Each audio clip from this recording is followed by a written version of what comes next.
दोस्तों, आपका हमारे YouTube चैनल अध्यात्म एवं आप में आपका फिर से स्वागत है। जैसा कि आप जानते हैं, हमारी पुरुषोत्तम मास की महात्म्य सीरीज चल रही है, जिसमें कि 21 अध्याय हैं और एक एक करके हम सभी अध्याय की स्टोरीज या कहानी आपको सुना रहे हैं, जिसके थ्रू हमें ये पता चल रहा है कि किस तरह मल मास को एक बहुत ही उत्तम मास माना गया है और उसके अंदर दान आदि पुण्यादि करने से क्या क्या लाभ प्राप्त होते हैं।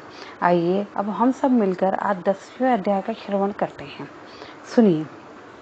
ऋषि कहने लगे, हे सुंदरी, अब से तीसरा मास पुरुषोत्तम आएगा। उसमें स्नान करने से मनुष्य दोषों से छूट जाता है। इसके तुल्य कीर्ति का आदि कोई भी मास नहीं है। सब मास तथा पक्ष और भी जो पर्व हैं पुरुषोत्तम मास की 16वीं कला के बराबर भी नहीं है। 12,000 वर्ष गंगा में स्नान करने से जो फल मिलता है और सिंह के बृहस्पति में गोदावरी गंगा में स्नान करने से जो फल मिलता है, वही फल कहीं भी पुरुषोत्तम मास में एक बार स्नान करने से प्राप्त हो जाता है। ये कृष्ण का प्रिय मास है। इसमें स्नान, दान, जपादि करने से सब मनवशित फलों की प्राप्ति होती है। इसलिए तुम भी पुरुषोत्तम मास की सेवा करो।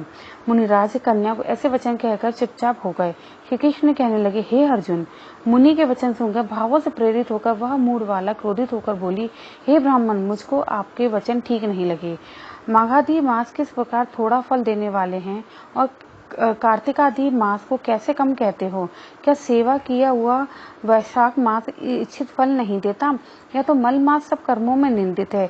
हे मुनि, सूर्य संक्रांति से रहित मल मास को आप कैसे श्रेष्ठ कह सकते हैं? इस प्रकार क्रोध से कहे गए ब्राह्मण की पुत्री के वचनों को सुनकर ऋषि का शरीर जलने लगा और क्रोध से नेत्र लाल हो गए, परंतु फिर भी मित्र की कन्या को श्राप नहीं दिया और सोचने लगे कि कन्या मूर्ख है, अपने हित अहित को नहीं जानती। पुरुषोत्तम का महात्म्य जो बड़े बड़े ज्ञानी भी नहीं जानते, तो कम बुद्धि वाले पुरुष और कन्याएं कैसे जान सकती हैं? और यह बिना पिता की कन्या दुख रूपी अग्नि से सुलगती हुई मेरे अत्यंत उग्र श्राप को कैसे सहन कर सकेगी?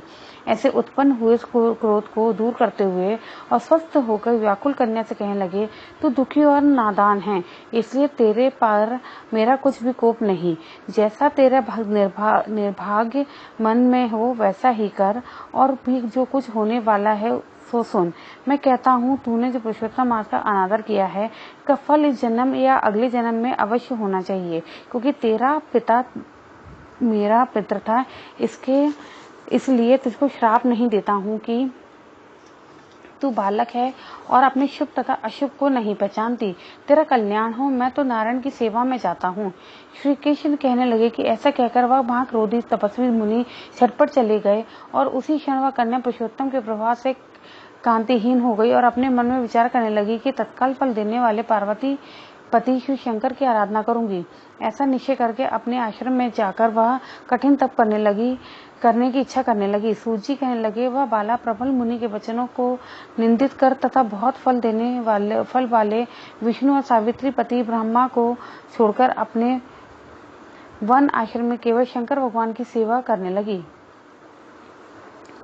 अतः 10वां अध्याय समाप्तम। यहाँ हमारा पुरुषोत्तम मास का 10वां अध्याय समाप्त होता है, जिसके अंदर बताया गया है कि कैसे द्रौपदी को पुरुषोत्तम मास के बारे में जब दुर्वासा ऋषि ने बताने की कोशिश करी, तो उसने कहा कि ये कैसे उत्तम मास हो सकता है, बाकी सारे मास उत्तम क्यों नहीं हैं उसको, क्योंकि वो बालक थी तो उसका प्रभाव या उसके महात्मा को समझ नहीं पाई और वो भगवान शंकर की उपासना के लिए, तप करने के लिए अपने निवास में चली गई। यहाँ हमारा 10वां अध्याय समाप्त होता है। आइए चलिए हम सब मिलकर श्री विष्णु भगवान का, श्री नारायण भगवान का, श्री पुरुषोत्तम मास भगवान का हम स्मरण करते हैं।